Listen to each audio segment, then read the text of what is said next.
wide open football, a lot of spread formations, more space, but there's still a spot for power football, and we just saw some of it right there. How about that run? Yeah, breaking the tackle, and, you know, late in this game, he wants the football in his hands. He's had a good day. 3 yards on the pickup there, and it'll be second down. Well, with the fumble he had earlier, we know how key keeping the football is here.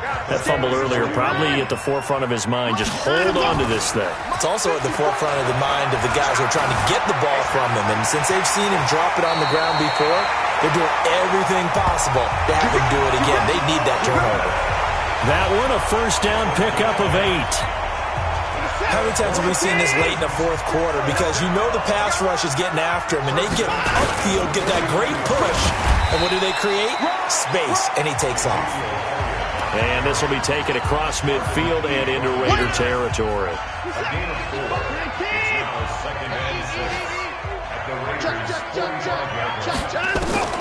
From the 45 on second down, Watson, and he slides to avoid the hit. And he's going to have another first down as the tackle comes at the Raiders' 33. Partner, as a quarterback, sometimes you just got to know when the clock has gone off in your head, it's time to go. Tuck it and get all you can. Hey, you got to snap it. You got to snap it.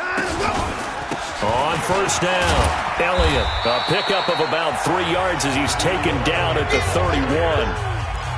Offensively with the lead, you want to run the ball, keep the clock going, but you also want to still kind of be in attack mode too, right? So how do you do that and not come back on your heels? Think about all the practices we've watched where they have that tempo period to go over things just like this, where they describe the scenario, tell you what they're looking for, and make sure that they're still attacking, yet at the same time not going so fast as to leave too much time on the clock.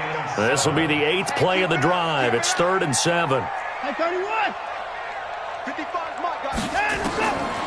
From the gun, here's Watson. Buying time to his left. And avoids the contact by sliding. A good decision in the end to pull it and run. Gets him 9 yards and a first.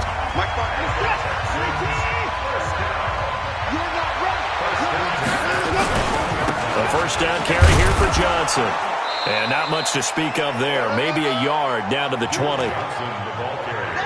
Early down stuff to put this offense in a precarious position. We know that securing the point of attack, especially against the big-bodied guys in the middle of this D, has got to be priority one. On 2nd and 9, Watson over the middle, it's fouls. And they've got it inside the 10 at the 8. 12 yards there and a first down.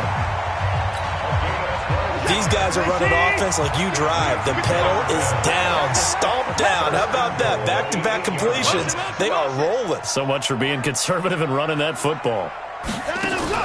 They'll try and run for it on 1st and goal. And they'll get this from the 8 to the 5. Pickup of 3. Personal foul. Face mask. Defense. Boy, tight game like this, 4th quarter, personal foul penalties, no. Yeah, we know the emotions are running high. The tensions are the same. Who can control them best could ultimately win it. They'll try to run it in with Elliott. And this is going to result in losing yardage. They're driven back to the 8-yard line. It's a loss of 5 there, bringing up 2nd. It's 2nd and goal, back to the 8-yard line now.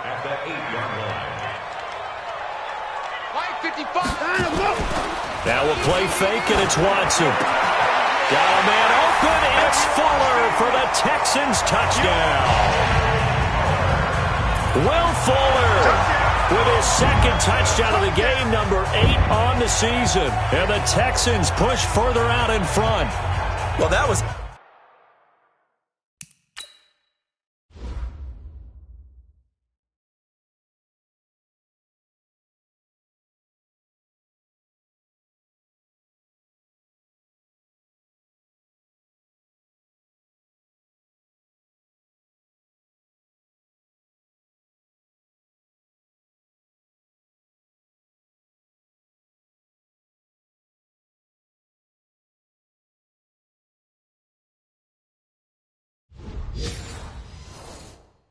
absolutely ideal for them, wasn't it? Trying to salt this game away.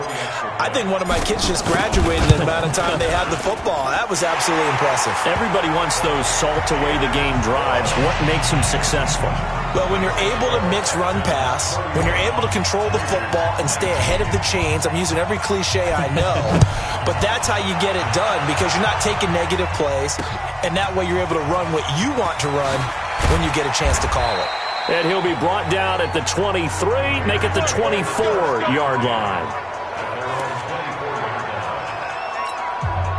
The offense now at the line, ready for their next drive. And down on the scoreboard, certainly needing to avoid what happened on the last drive, punting the football. Sense of urgency has to take over for them here. They know the score. They know the situation. And by the way, the punter no longer exists for their offense. That's how they have to treat this drive. They need points. Big time. So one play, and they're already just shy of midfield. Operating from the gun. Carr, throw right side, complete to Williams. Give him 9 there on the first down completion. That last catch short of the marker by just a yard leaves him with a very manageable 2nd and 1. 2 minutes left to play in this football game here on EA Sports. So it's Raider football as we get you reset. And let's see what they've come up with offensively after having time to talk it over. And he will be hit from behind and run over. Wow. Willie Henry in there to take him down, and the clock will roll. Remember, throughout my career here, defensive coaches always say, guys, you got to earn the right to rush the passer. Well, they put themselves in a great spot with this big lead, and they know they've got to throw the ball. These pass rushers have to be salivating. It is pin your ears back time indeed. Carr going to throw. Wide open receiver complete. They keep the game alive, at least for the moment, as it's a first down. Clock management definitely critical here if they want to get back in this game. Absolutely agreed. They have to up the tempo in this case, down a couple of scores. Want to make sure they have a chance to win this ball game. This will be caught just inside the 10. And he couldn't quite get there. Tackled down at the 1. They'll try and punch it in with Crowell. Nothing doing there. They're going to wind up holding him at the 2. Offside defense. And that one was relatively easy to see. I noticed that from up here. Yeah, it doesn't take a whole lot, does it? Sometimes you get multiples. What I always love on these offsides is when each side points at the other. Hey, you did it. No, you did it. They deciphered that one correctly. Now a throw to the end zone on first down, but it winds up incomplete. They don't get the hook up there, but you really have to marvel at how precise he's been throwing the football these last couple weeks. Oh, that's a perfect word for it, precise, because if you're at 70% or better 2 weeks in a row, you have a job. And this is caught now for a late touchdown. So hold everything here. This one's not over yet. Okay, game on. Don't go anywhere yet. You got a one-score game now. Probably going to rely on the onside kick coming up. Yeah, they have to. It's not a high percentage play, but it's better than not having a chance at all. And that's when you put your leapers and your flyers on one side, get that high hop, and hope that one of the guys can come up with it. And on the other side, get that hands team ready. No doubt about it. Now the Texans will burn the first of their timeouts. That'll leave them with 2 remaining. We'll be back after this. And this will be recovered by the Texans. So victory appears to be in sight. Fourth quarter, they felt like they needed the football back. Unfortunately, they couldn't get it. And I know we brought analytics into the game, and someone has said here that the data says that when a team's expecting an onside kick, 80% of the time, the team expecting it, they do actually recover the ball, which is what we saw here.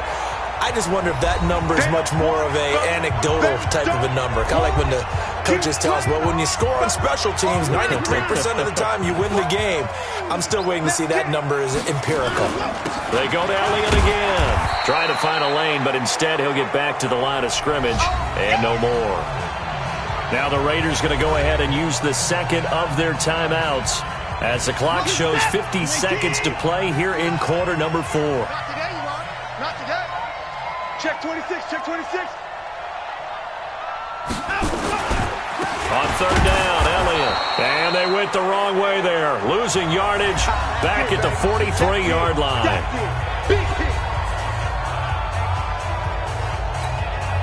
Here's Ryan Allen now as he's on to punt for Houston.